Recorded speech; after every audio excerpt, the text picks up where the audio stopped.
What's up? It's me again. Alright, so in this tutorial we're going to be going over photographer's eye.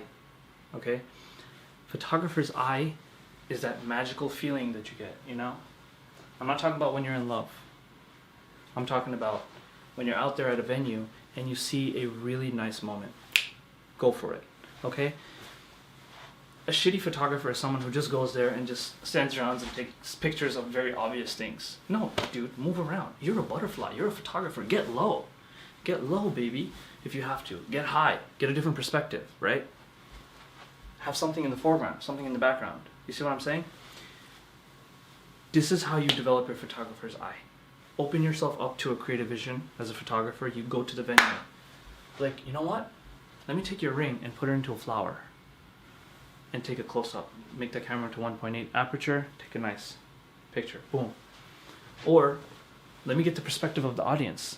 So while there's a speech going on, you go quickly run behind someone and say, hey, keep looking there.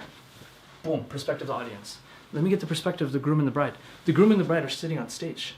You go on stage real quick, bam, go behind them, take a picture, okay? This also goes into composition. You guys already watched the tutorial on composition, but we're going even further, okay? How do we get that composition? Because you have a refined photographer's eye, okay? Going after moments and photographer's eye. Okay, so the whole point is you want to go after moments, okay? Moments. You should be able to tell the story with the photos. That's the whole root of photojournalism, which is our strongest feature as photographers, okay? You don't want static, boring images. You want creative, artistic, well-composed pictures. This is after you're really good with exposure theory. This is after you know all the camera settings and all the mumbo-jumbo, and you are ready to get artistic, okay? Don't try to get artistic if you don't even know how to change the shutter or something like that. What's the point? The pictures are going to come out dark or blurry or something else, all right? So, you're out there. You're the artist. You are the artist at this wedding. Nobody else. You are. Even if there's another artist there, you're the artist. If you're Juliana, then you're kind of double artist because you know how to paint as well and sketch and take pictures as well. But anyway, that's only Juliana. But other than that, we're out there at a wedding. We're artists. We got to capture the beautiful moments. Move around. You're a butterfly. Don't be afraid to go around. You as a photographer, the videographer can't even do this. The videographer can, but they have limitations because they have to deal with stability, they have to deal with focus, and there's a lot of other limitations that doesn't allow them to move around. But as a photographer, you're a butterfly. Move around. Take dope-ass pictures. Impress me. I want to go through it and be like, damn, so-and-so is a really good photographer because, wow, look at their composition. You see what I'm saying? So don't be afraid to get experimental and look around and try to take good pictures. Now, personally, how did I develop photographer's eye is street photography. Street photography is like you take the texture of the bricks in a certain way where it looks so beautiful and intricate and you compose it perfectly, you know what I mean? Or there's like a puddle, you know? There's like a chemical, you know, you ever been to New York City and there's like, it's like raining and the puddles have like this rainbowish, oily color to it. You get nice and close, you get like the nice colors, you see what I'm saying? So when you do a lot of street photography, you develop the photographer's eye better. So I'd urge you guys, go out and practice. You don't need a professional camera to develop the photographer's eye. Matter of fact, if you do it with a regular camera, that means you're just that much nicer. So I would urge you, go out and practice.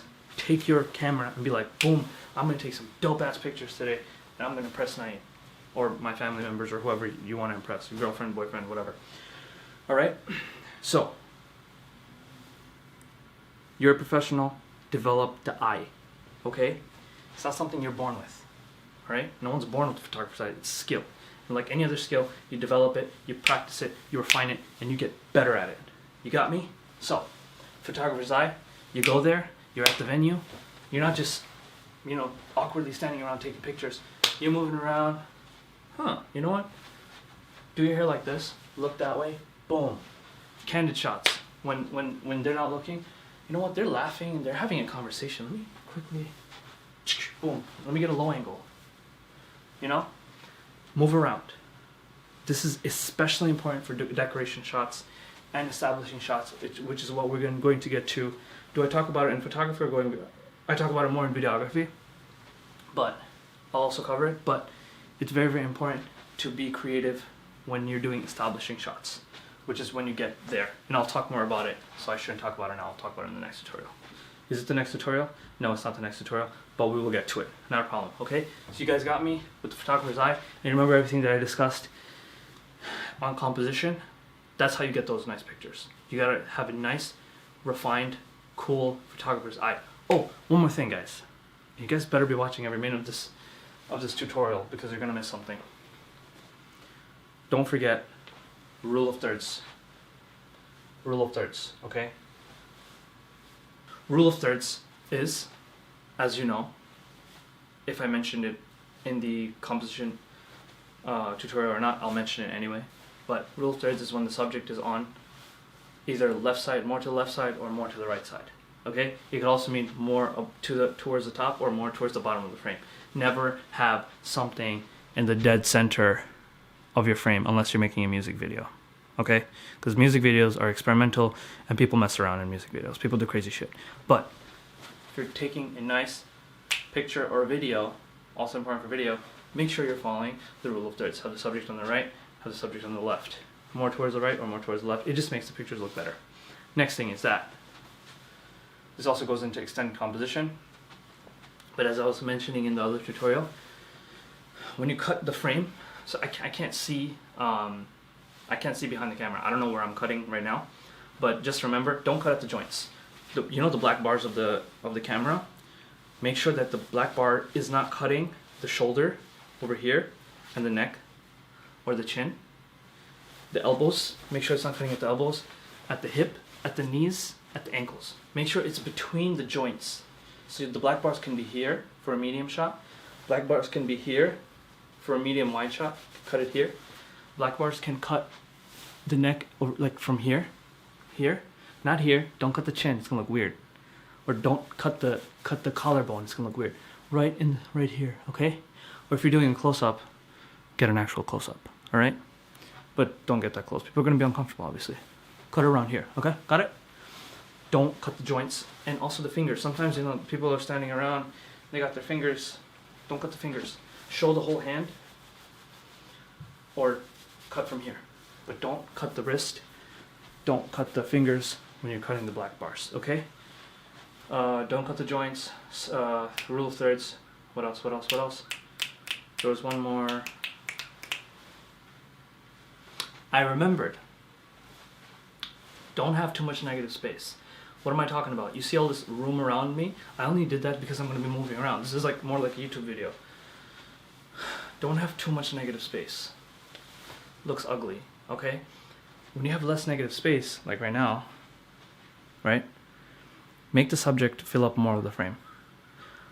Unless you're doing something experimental, artistic, it doesn't make any sense having so much negative space, because the viewer, as a photographer and videographer, we have to decide. We tell them where to look, okay? If you have too much negative space, it's like, all right, am I looking at the doorknob? Am I looking at the, you know, there might be something here, or am I looking at the person?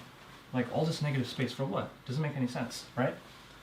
But if you get closer, right, whatever you have to do to reduce the negative space, the angle is more intimate, right? Now it's like I'm looking into your eyes. You see what I'm saying? It seems more intimate. There's more going on. You're capturing the emotions better. You're capturing the action better because you're closing in the weird negative space that is unnecessary. Don't take pictures like this, because even if I'm telling you the same thing, it feels less intimate. It feels less important. It's less special. You got me? Negative space is a bad thing. So make sure there's not a lot of negative space. Follow the rule of thirds. What was the other thing I said? Don't cut the joints. And let me see if there's anything else. The other thing is, make sure that the camera is straight. Don't hold the camera like this. Don't hold the camera like, I have a camera there, but I'm too lazy to pick it up. But don't be sideways. It makes the whole picture look weird. Imagine if I was talking to you like this.